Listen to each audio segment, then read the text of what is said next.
Hola, ¿qué tal? Bueno, vamos a hacer otro vídeo de preguntas y respuestas. Ya sabéis, por favor, si no estáis suscritos, darle a la tecla de suscripción, de suscribirse, que es gratuito. Si queréis ayudarnos, darle a la tecla de unirme o unirse. Por favor, difundir lo que os parezca interesante y proponer a otros que se suscriban. Bien, por supuesto, dejarnos preguntas, respuestas, comentarios, ideas en uno u otro vídeo, en los comentarios de uno u otro vídeo, y en la medida en que podamos los iremos comentando o respondiendo a través de estos vídeos de preguntas y respuestas, ¿no? Bueno, un par de temas antes de empezar. Bueno, primero sobre el vídeo que acabamos de distribuir hoy, de publicar hoy, sobre el riesgo de casi inmediato de una guerra mundial. Bueno, vamos a ver. Una cosa es que este riesgo exista, pero también es cierto, y esto lo hemos comentado más de una vez, que aunque la humanidad se esté encaminando en una determinada dirección, precisamente la gravedad del riesgo muchas veces hace que en el último momento se haga algo para evitar, algo extraordinario, algo no habitual, para evitar que ese riesgo al final se haga efectivo, ¿no? Esto suele pasar también en las crisis económicas, ¿no? Es decir, la crisis económica parece, los datos macroeconómicos nos dicen vamos camino de una crisis, vamos camino de una crisis, y justo cuando eso está a punto de estallar se toman medidas extraordinarias que evitan esa crisis, ¿no? Algo parecido pasó en la crisis del 2008, ¿no? Ya había estallado la crisis, pero se pensaba que todos los datos apuntaban en una dirección de una auténtica hecatombe económica. Se avanzaba en esa dirección y esto no sucedió porque en el último momento se pusieron en marcha esas políticas de expansión monetaria extraordinarias, algo desconocido hasta entonces, pero que, aunque hacían más gordos los problemas de fondo, pues sí permitían ganar el corto plazo. Claro, la idea detrás de esto tenía que haber sido que una vez que superada la situación más grave, pues empezar a tomar medidas para solucionar el fondo del problema, y esto tampoco se hizo. Pero bueno, esto es otra cuestión, ¿no? Entonces, hay un riesgo inmediato de una guerra mundial, ya sabéis, por dos razones. Primero, el pánico en el que está este poder corporativo occidental, y porque ya en este momento llevamos un año diciendo que estos eran semanas y meses clave con respecto a ese riesgo, ¿no? Y tienen ahora dos retos inmediatos. Uno de ellos es la cada vez más evidente probabilidad de que Rusia gane la guerra en Ucrania, que esto puede suponer para ellos un punto de inflexión en la pérdida del poder mundial, y un segundo riesgo que es el de que Donald Trump gane las elecciones, ¿no? Y un Donald Trump que al parecer ellos piensan que va a actuar como lo piensan los países emergentes, ¿no? Que parece, ¿no?, que va a actuar de tal forma que ya les va a bloquear sus estrategias geopolíticas, ¿no? Bien, entonces evidentemente tenemos un riesgo inmediato que ahora se está manifestando tanto en Oriente Medio como en Ucrania, a través de las estrategias de provocación continua de Israel contra Irán y de la OTAN contra Rusia, intentando provocarles para que den un paso que justifique ese estallido bélico, ¿no? Hasta ahora, Irán y Rusia han esquivado esas provocaciones de una forma u otra, pero claro, esta vez parece que se ha llegado al límite, y entonces, claro, ahora la decisión que van a tomar probablemente, porque están en ello, y todo lo que ha pasado en el último año solo se explica porque esos intereses corporativos occidentales realmente solo ven una salida a la situación actual, que es provocar una guerra, generar una guerra mundial, ¿no? Bien, entonces, en este momento está claro que están aparentemente decidiendo, aunque algunos representantes rusos nos han dicho que ya lo tienen decidido, aparentemente decidiendo si se van a lanzar misiles de largo alcance contra Rusia. Rusia ya ha dicho que esto es algo equivalente a una declaración de guerra, ¿no? También, de hecho, lo han sido todas las provocaciones que han estado realizando durante un año, pero en las que ha sucedido hasta ahora, Rusia las ha esquivado, ha mirado hacia otro lado, etcétera, ¿no?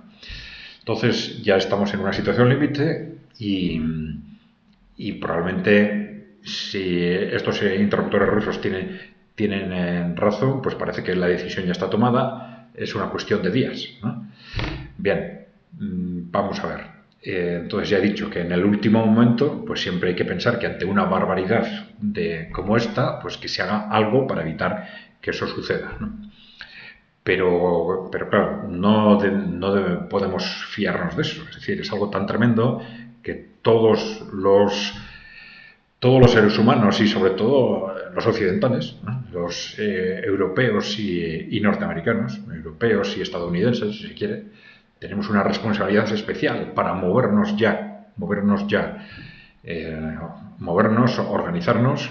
Lo ideal sería, si no existe, pues crear una plataforma con miles de adhesiones, pues que convoque movilizaciones, movilice a la gente cuanto antes, cuanto antes. Estamos hablando ya de días, semanas, muy pocos meses, en todo caso, ¿no? Bien, ese era el primer tema. El segundo es que uno de vosotros ha comentado que estoy repitiendo las respuestas que doy a los planteamientos sobre la inmigración, ¿no? Bueno, y ahí tengo que decir que voy a seguir repitiéndolo. Es decir, bueno, ¿cuándo voy a hacer referencia a este tema? Pues cuando me lo planteéis, a través de preguntas, comentarios, etcétera. Pero esa argumentación de fondo la voy a seguir repitiendo porque creo que es absolutamente imprescindible. Es decir, si comentamos, hacemos referencia a este tema de la inmigración, quedándonos en hechos concretos que pueden ser más o menos llamativos, y no explicamos una y otra vez cuáles son las razones estructurales de fondo que están generando toda esta problemática, estamos ayudando a estas estrategias de los medios de comunicación de engañarnos para desenfocar el problema.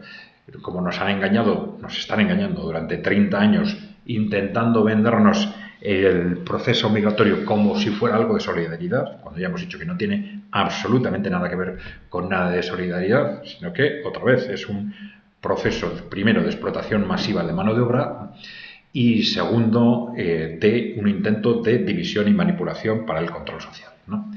Bien, entonces, esa argumentación y esas razones de fondo hay que exponerlas, porque esto es lo que nos permite dejar claro que, evidentemente, si hay alguien que no es responsable de lo que está pasando, son los inmigrantes. Salvo, siempre lo decimos, el que evidentemente comete un delito o hace algo que no debe hacer, ¿eh? Pero los inmigrantes, por ser inmigrantes, desde luego no son responsables de nada, al contrario, y son responsables, en cierta forma, con distintas situaciones en cada caso, ¿no? Pero los empresarios que les contratan como mano de obra barata, artificialmente barata, los políticos que no han regularizado ese proceso, ¿no? Y al contrario lo han impulsado y que nos mantienen engañados durante 30 años, y por supuesto los intereses corporativos que están detrás de ellos y que les dicen a los políticos lo que tienen que hacer y lo que no tienen que hacer, ¿no? Entonces, esto es fundamental, sobre todo en este momento, para que no nos dejemos arrastrar por esos intereses corporativos que durante 30 años nos han estado diciendo solidaridad, solidaridad, solidaridad, y que a partir de ahora, además de eso, por un lado, por otro lado nos van a decir pegaros, pegaros, pegaros, pegaros, ¿no? Entonces, ya digo, pues lo siento si es demasiado aburrido. También es cierto que hay cosas que hay que repetir porque los que veis un vídeo no sois los mismos que veis otro. Entonces, hay que ver temas y argumentos que necesariamente va a haber que repetir en general, ¿no? Pero en este caso es que yo creo que es importante reforzar y recordar una y otra vez qué es lo que hay en el fondo de este tema. Bien, vamos allá. Jorge Valero nos dice: una organización militar que estaba a punto de desaparecer y que necesita guerras para existir ha tomado el control de todas las democracias de Europa. ¿Qué podemos hacer si ellos mismos también son los jueces? Bueno, no sé si esa es la descripción correcta de la situación. Claro, tú lo planteas como si fuese la OTAN la que toma las decisiones, y no es así. La OTAN es un organismo intergubernamental en el que mandan los gobiernos de los países que lo forman, ¿no? y sobre todo, evidentemente, Estados Unidos. El gobierno de Estados Unidos le dice a la OTAN lo que tiene que hacer y lo que no tiene que hacer, ¿no? Entonces, claro, y detrás del gobierno de los Estados Unidos ya sabemos que es un gobierno que sigue fielmente los dictados de las grandes corporaciones, ¿no? Bien, entonces esa es la cuestión clave, ¿no? Es decir, la OTAN efectivamente estaba a punto de desaparecer, debería haber desaparecido a principios de los 90, se suponía que la OTAN se había creado para hacer frente a la Unión Soviética, entonces una vez que desaparece la Unión Soviética debería haber desaparecido la OTAN, pero decidieron que no, que al contrario era un instrumento muy útil para materializar esa expansión del poder corporativo a cada vez más países y mantener sometida a Europa, a Estados Unidos, ¿no? Bien.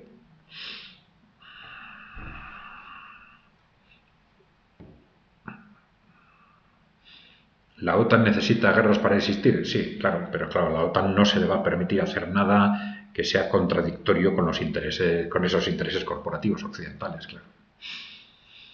Bien, Pito Martínez.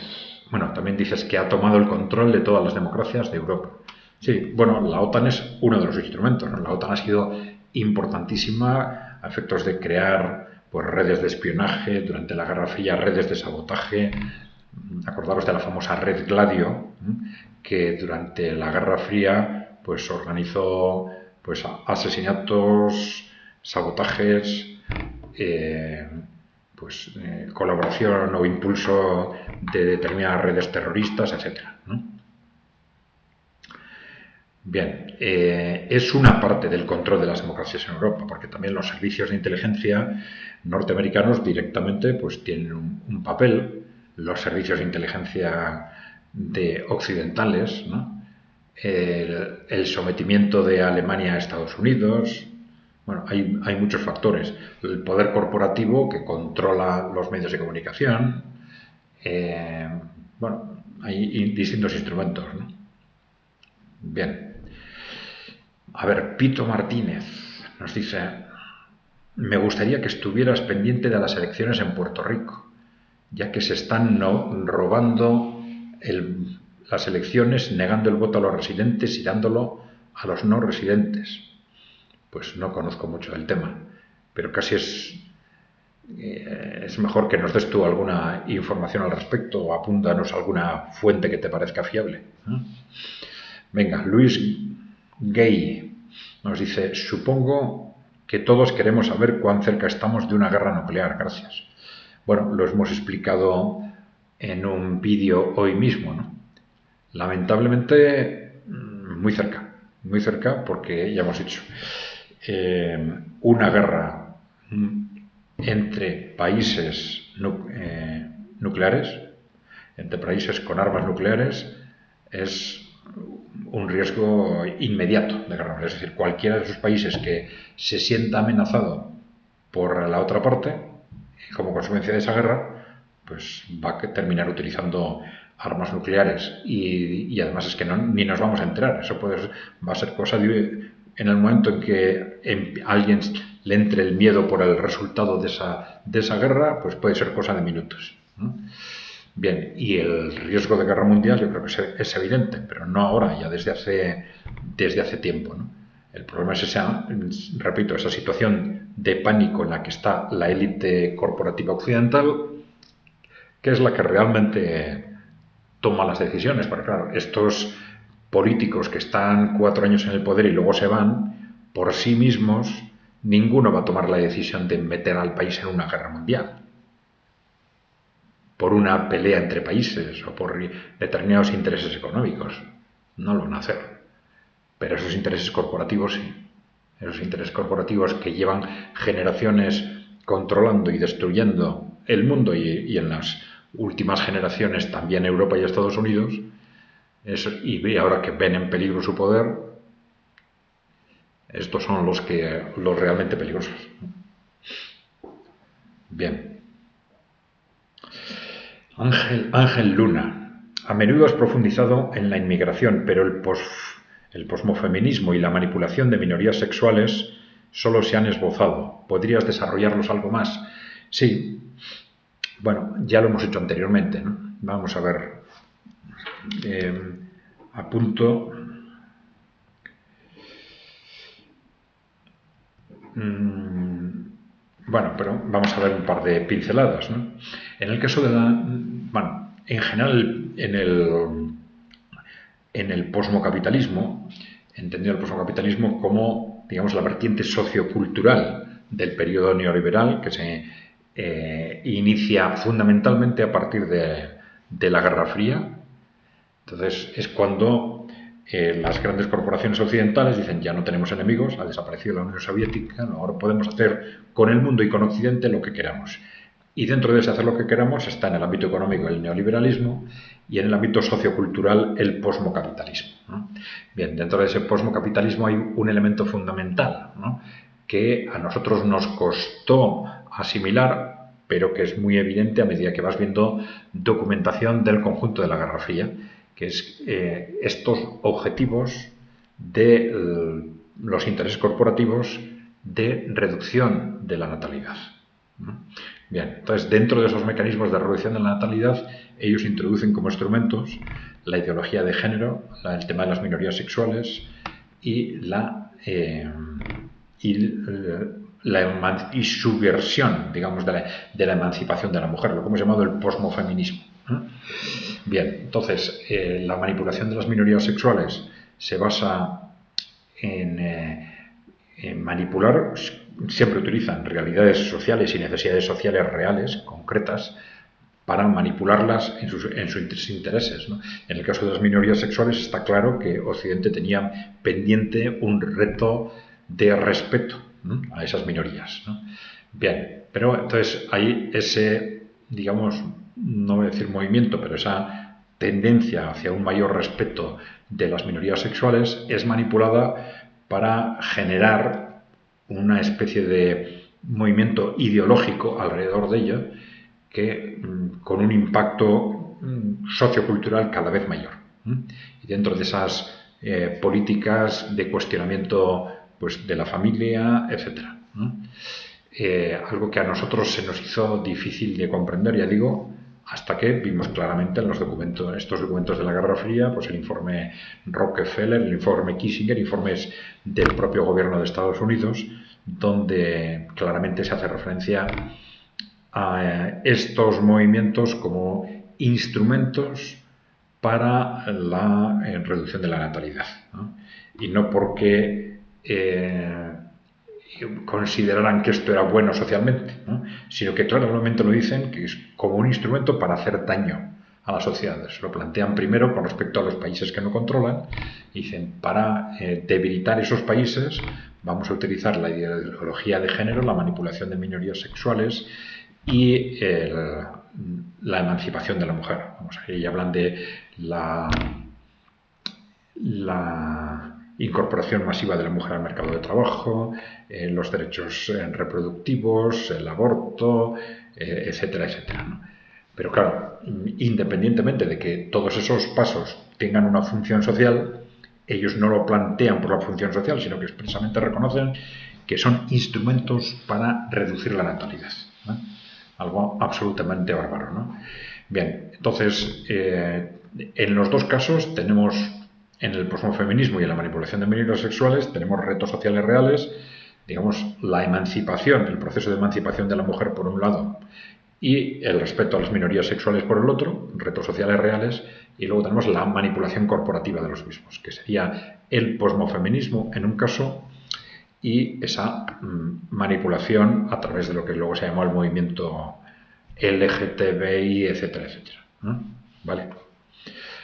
Bueno, pero en el caso ya lo desarrollaremos, en monográficos. En el caso del posmofeminismo, pues hemos hecho referencia también a cómo desde sus orígenes la utilización de líderes clave de lo que se llamó el movimiento feminista, pues ha sido una constante, ¿no? Y hemos hecho referencia a Margaret Mead desde el ámbito antropológico, a Margaret Sanger desde el punto de vista de los derechos reproductivos luego la eugenesia, hemos hablado en el primer caso de su complicidad con la inteligencia militar norteamericana, en el segundo caso su complicidad con los intereses corporativos, la eugenesia y elementos nazis, con el nazismo también, ¿no?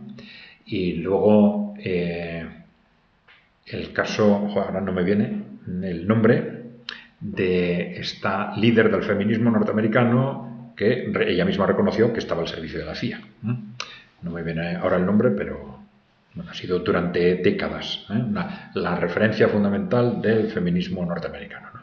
Bueno, entonces, en ese ámbito nosotros ya sabéis que intentamos no utilizar la palabra feminismo porque puede querer decir muchas cosas. Entonces hablamos de, por un lado, de proceso de emancipación de la mujer como los retos reales, socialmente reales, lógicos, de la situación de la mujer, y por otro lado de posmofeminismo como la manipulación de ese proceso de emancipación de la mujer por intereses corporativos, ¿no?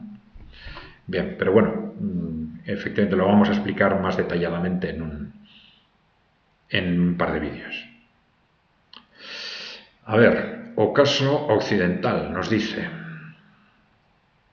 gracias por sus excelentes análisis. Me pregunto si la decisión de Scholz de suspender virtualmente, aunque sea de modo temporal y urgido por el avance de la AfD, el Tratado de Schengen, no marca el inicio de la disolución de la UE, de la Unión Europea. No hay que descartarlo, ¿eh? Estamos en una situación en que las élites europeas, no ya las corporativas, por supuesto, que están en situación de pánico, pero las élites políticas que están a su servicio están muy nerviosas y entonces están haciendo movimientos de corto plazo que les pueden crear problemas a medio y largo plazo, ¿no? Formalmente, efectivamente, esta suspensión del Tratado de Schengen, pues bueno, es un reconocimiento importante, ¿no?, de una cierta derrota. Por eso, por menos que eso, han acusado de ultraderechistas, han atacado y han marginado pues a gobiernos europeos como el de Polonia o el de Hungría, a movimientos populistas en toda Europa. Bueno, ellos lo hacen, ¿no? Bien, entonces con eso están abriendo bueno, están cambiando la dialéctica política ya con esa decisión y quizás abriendo la puerta a que otros países pues tomen decisiones similares. Supongo que desde la Unión Europea en su conjunto esto se intentará encauzar, regularizar, llegar a acuerdos, etcétera, pero bueno, no hay que descartar que en el contexto en el que estamos pues pueda iniciarse una rueda de decisiones de unos u otros países. De cualquier forma, nuestra opinión ya sabéis cuál es. La victoria de Rusia en Ucrania va a disparar la influencia política e ideológica de Rusia y de los países emergentes también en Europa, y va a llevar a una disolución rápida de la OTAN y posteriormente, en nuestra opinión, también una disolución de la Unión Europea. De la Unión Europea como estructura, evidentemente. No quiere decir que no sea sustituida por otra estructura. Y yo creo que esto va a ser en pocos años. Bien, Ramón Gay Navarro. Buenas noches, Adrián. ¿Cuándo va a decir algo China? Algo claro. Pues no tengo ubicada esta pregunta. ¿Decir algo sobre qué? Porque te está refiriendo a la situación geopolítica, al conflicto en Ucrania. Bueno, yo creo que ha dado pasos bastante claros, ¿no? Muchos comentaristas, y creo que también muchos responsables políticos, no se han situado correctamente durante los últimos años sobre cuál era realmente el posicionamiento de China. Nosotros ya lo hemos explicado. Desde el año 2012, con la llegada de Xi Jinping al poder, se produce rápidamente un alineamiento en paralelo de las estrategias de China y de la China de Xi Jinping y de la Rusia de Putin, con estrategias anticorporativas tanto internamente como a nivel global. Y a nivel global esto se manifiesta en esa apuesta por un mundo multipolar, la creación y expansión de los BRICS, etcétera, ¿no? Bien, entonces es resultado de esa apuesta anticorporativa conjunta, es también lo que ahora estamos viviendo. Es decir, cuando Rusia toma la decisión de entrar en Ucrania porque no ha habido respuesta para su reclamación de definir un contexto de seguridad en Europa, esa incursión en Ucrania, yo no tengo ninguna duda de que estaba pactada con China. Es decir, no es que fuera ninguna sorpresa, ni tampoco ha sido ninguna sorpresa el que después de todas las sanciones contra Rusia de los meses siguientes, y en el momento en que se intenta abordar, presionar repetidamente a China por distintas vías para que se distancie de Rusia en esta situación, pues que esos intentos hayan resultado fracasados.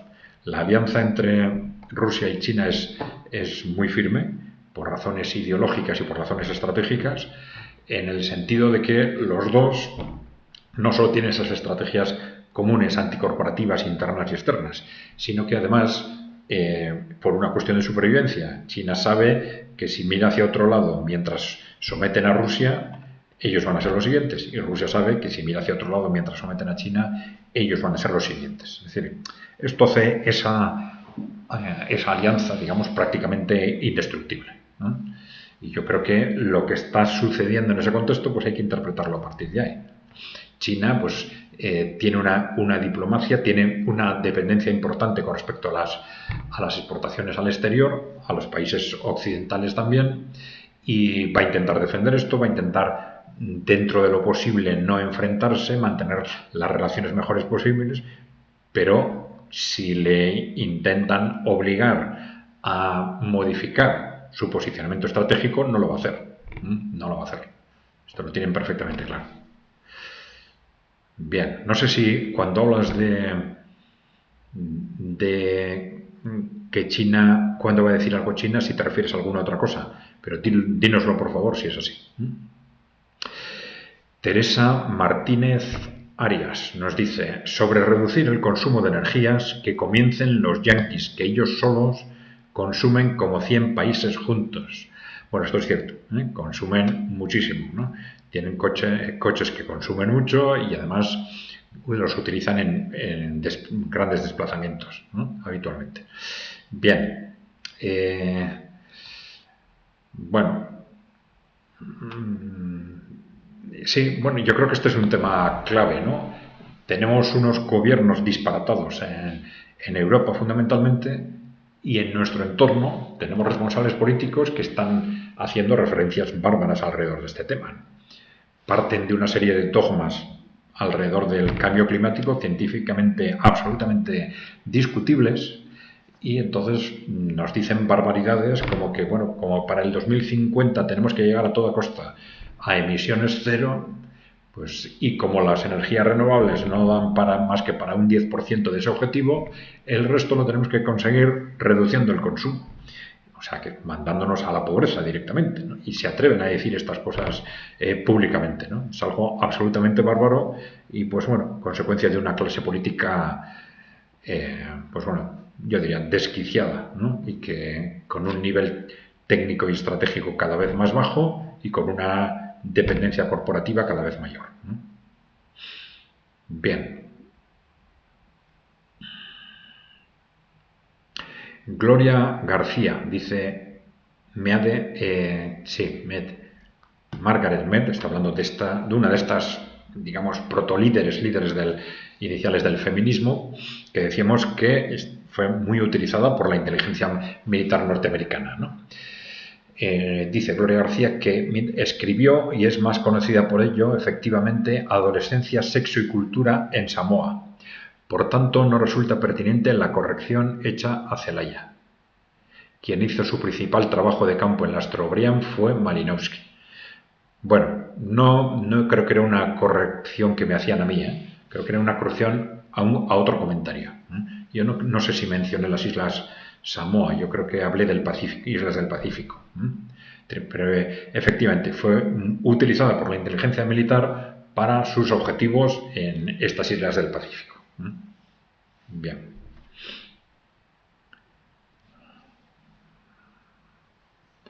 Zulima Montserrat dice, España que se aleje de las políticas... Bueno, perdonad, ya vamos a dejarlo aquí porque ya hemos pasado media hora y yo creo que es suficiente.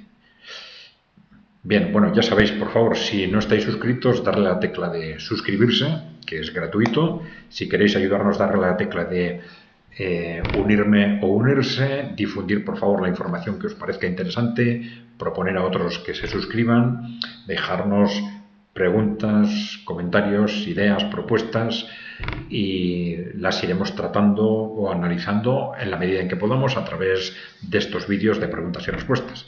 Nada más, un saludo, hasta la próxima.